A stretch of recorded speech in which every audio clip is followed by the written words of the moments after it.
Hi, my name is Martin Geitz. I'm President and CEO of Simsbury Bank, and I'm delighted to welcome you today to our second Manufacturing Matters podcast. I'm joined again today by Dr. Jim Lombella, who is president of Asnuntuck and Tunxus Community Colleges, Chris Holm, who is with Mott Corporation in Farmington, and Joe Vrabely, who is owner and president of Atlantic Steel and Processing in Waterbury. We're here today to continue a conversation about Connecticut's great manufacturing opportunities. We really need a holistic approach where we've got the educators, we've got the manufacturers, we've got parents and families and guidance counselors all engaged in understanding this. And I wonder if you could talk, maybe Jim, if you could talk a little bit more about, is there still a lot of opportunity to get a more holistic approach to this challenge we have to create a stronger manufacturing workforce? Sure. One of the things that I'm actually doing is I'm hosting a manufacturing roundtable at Tunxus. And at this point, I believe we have 60, 80. I'm anticipating over 100 manufacturers in the room. And what we're going to do is we're going to have some serious conversations. I'm looking to build some advisory boards and build the model that we have in Enfield and what we've done with Asnuntuck to do that in the Farmington, Bristol, and in the center of the state. Also toured Bristol, or also toured Vinyl Tech recently as well, too, looking at that equipment. The state has a lot of these assets that we need to put to work, and they should be working until 10 o'clock at night, helping incumbent worker training, helping the unemployed individuals. We have to work, the educators and the manufacturers have to work together, design the skills, make sure it's the skills that they need, and then the magic happens. They get jobs, and they're flourishing, and it's helping our economy, and it just has this domino effect. So I think that is the direction that I'm looking to go in the next month, is bringing more manufacturers to the table and partnering with us. And I'm glad that's, we're here discussing it today, because we're not going to move ahead without a holistic approach to this issue. Because you have to have the private sector involved, but the public sector and the policymakers have to get involved. I mean, it's one thing to jump up and down to try to get votes, but when it comes to jobs and job creation and growing the economy, you really need to understand this. And I give the current administration some credit, to Jim's point, is that, a lot of money was put into education in Connecticut, whether it was technical education in the technical high schools or in higher ed through the community colleges. We set up some of these programs, and it did help, but we stopped short. We're not doing enough. I think once you get momentum, the ball will keep rolling. But, one of the areas that we want to talk about is benchmarking. And I think Connecticut has the platform.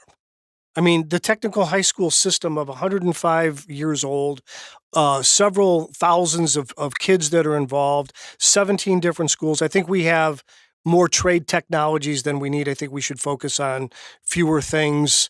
But obviously that's selfish. If I was talking to a hairdresser, which I don't need, they may disagree with me, but I think that our systems need to be leveraged. And when the only other state that has something close to us is Massachusetts, but they only have like a regional hub of technical education and then maybe a couple outlying schools.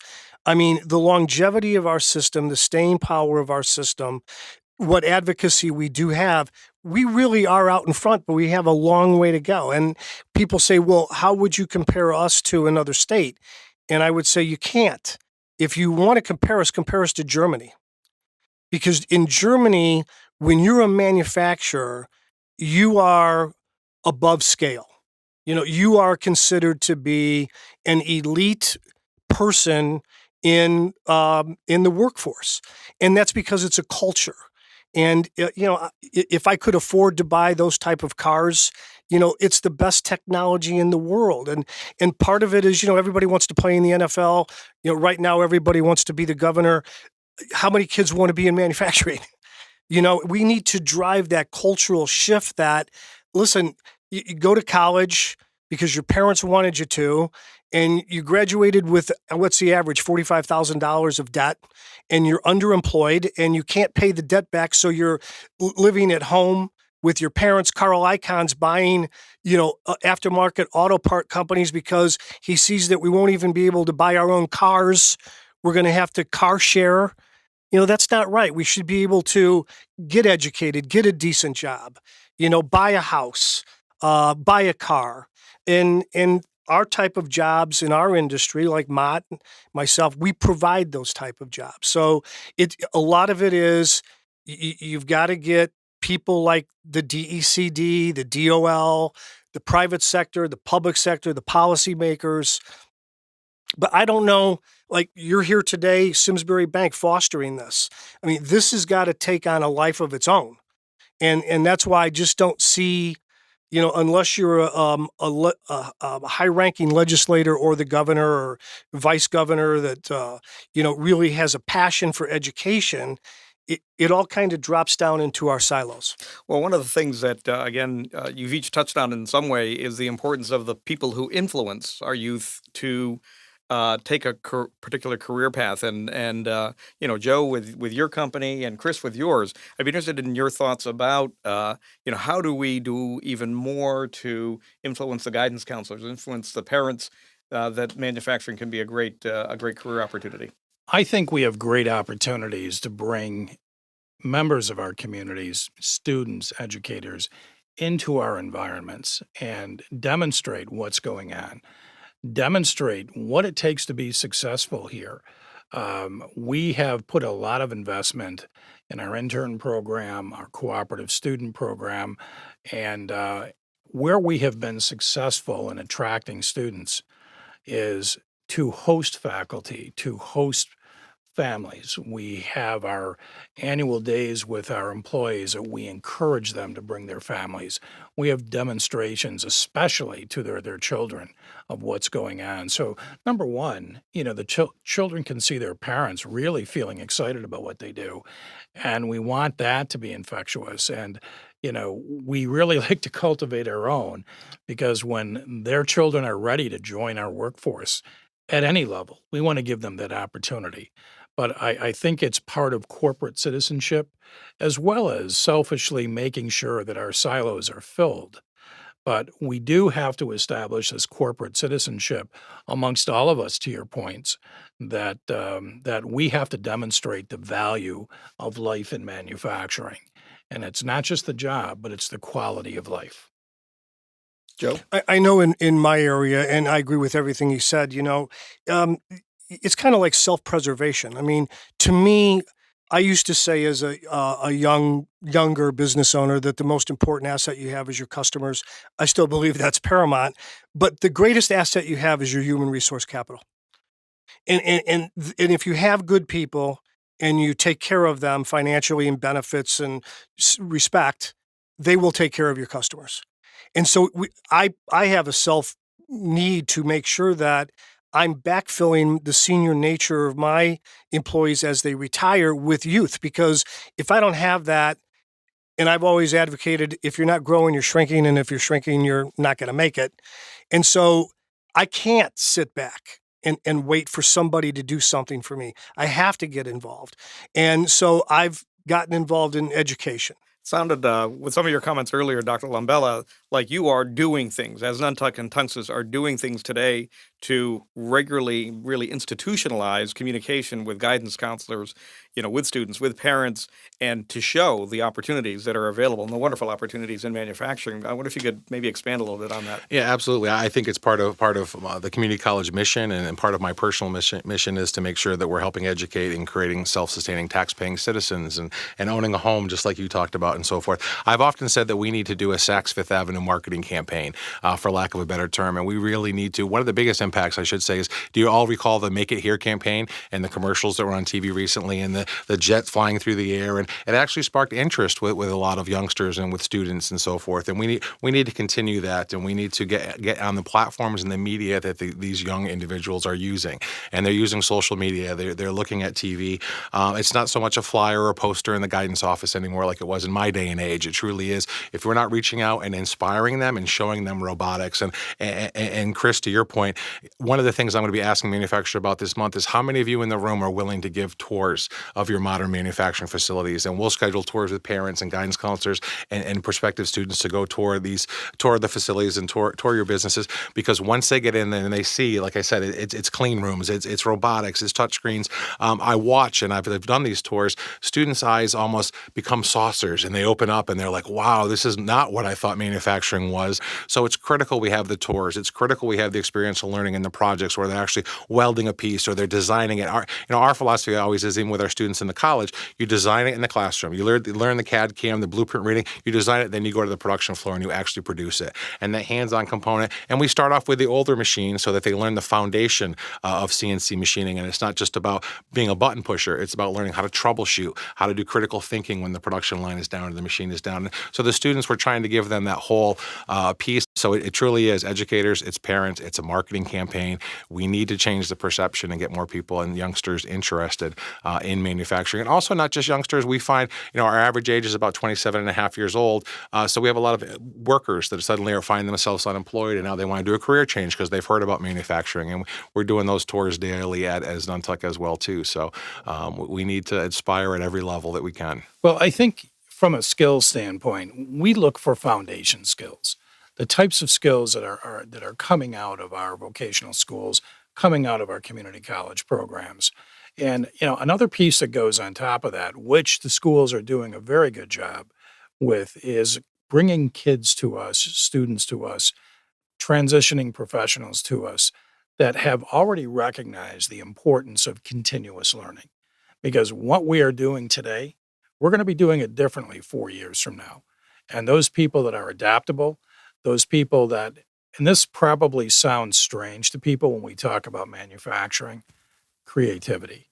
We want people that are licensed to be creative, that have already stepped through that.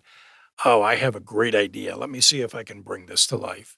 Because in our environments, in all of our environments, which are always continuous improvement, that creativity is going to manifest itself in a lot of business gains for us, whether it's process, new technology, whether it's new products. And so, in addition to those foundation technical skills, those critical thinking skills, the proficiencies in math, but another very key element to it is none of us operate in environments where people sit there and work alone.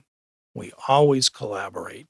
So, working in team building skills, team dynamics, people that enjoy that and have some of those experiences from their academic projects, that's worth their weight in gold to us. And Chris, I'll echo everything you just said, and we hear it over and over again. It is communication skills. And one of the things we try and teach too is, and I've heard over and over, whether I'm sitting with a group of hospital employers or manufacturing employers, it's the soft skill set coming out of our next generations. That soft skill set is very important. Critical thinking, troubleshooting, it truly are the skill sets in math and English. And it just part of my mission is to make sure we're not saying that manufacturing is where students who are struggling need to go. And I've heard that theme for years and really just trying to change that perception. Do you think that from a skills point of view, is there a general level of education that can lead you to a path to an eyelet manufacturing versus a metal stamping company versus a spring manufacturer? Is there? Yeah, I think so. But to Chris's point, the number one thing that we look at is work ethic. It's does that person want to get up every day and be at work at 7 o'clock and want continuous improvement and wants to work in a team setting, doesn't have an attitude? We make an assumption that that's there. So let's say that, maybe 1 out of 10 isn't there. Once we get through that, general education knowledge in manufacturing, we're off and running.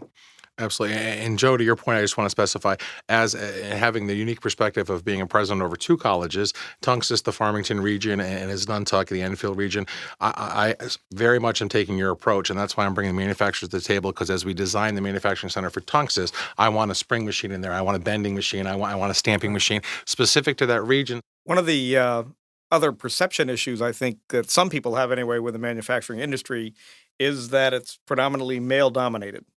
Number one, do you think that perception is still out there? And if so, are there things that we should be doing or doing differently in order to make sure that people understand this is welcoming to everyone, men, women, and a diverse group of people? Most definitely the perception is still out there. But here's the really good news. There are fantastic opportunities available. And we are aggressively always seeking to increase the number of women in our workforce. There is fantastic opportunities. The manufacturing industry is regrowing in its prominence with the types of opportunities available. And the women that I've been speaking with for internships, they're we still would like to see more women choosing the technology path for their careers. And we have to be part of encouraging that. But there's fantastic opportunities, and it's not the brutish, dirty work in a dark area covered with machine oil anymore. It's clean rooms. It's very sophisticated furnace systems in our case. It's quality control. It's um, prototype development. Um, the bottom line is we need motivated, creative people. And I think it's a wonderful place for men and women. But I think if the perception is it's a rough and tough and coarse environment, I think that's a perception of the past. It's not a reality for us right now. And we're seeing that shift in education. I can tell you over the last 9 years, we've watched more females, more girls in manufacturing. We also bus in annually 200 high schoolers, females from area high schools. I believe 6 or 8 different high schools we bus in. And we put them through a manufacturing day or STEM day at Nantucket. And so many of those individuals, it's amazing that they walk out of there saying, I now know I can go into manufacturing. And the big attraction for a lot of the female students, I'll be honest, is the welding and fabrication program that you just talked about. And really, I think it's because there is that element of creativity and of design, and it's almost artistic, some of the welding projects the students do. And I'm amazed when I look at some of the stuff that they create for sculptures and different things in welding. And so I have seen a shift, and I know at one point we were about 2 or 3% female in our programs, and now we're upwards of cresting 15% or more. This has been a really encouraging conversation. I think one of the things in Connecticut is sometimes we're very clear on all of our challenges, and we can articulate those ad nauseum, but we sometimes don't focus enough on the advantages we have and the progress that we've been making. And what I've heard from the three of you today, who are all active in manufacturing in different ways and through your professions and your companies and the community college system, is a whole bunch of examples of real life things that are going on and are leading to us building the pipeline of manufacturing employees and candidates that we need as a state to take advantage of this wonderful opportunity. We have this great demand, and it sounds like a lot of work going on for supply. And as everyone also has noted, there's more work to be done.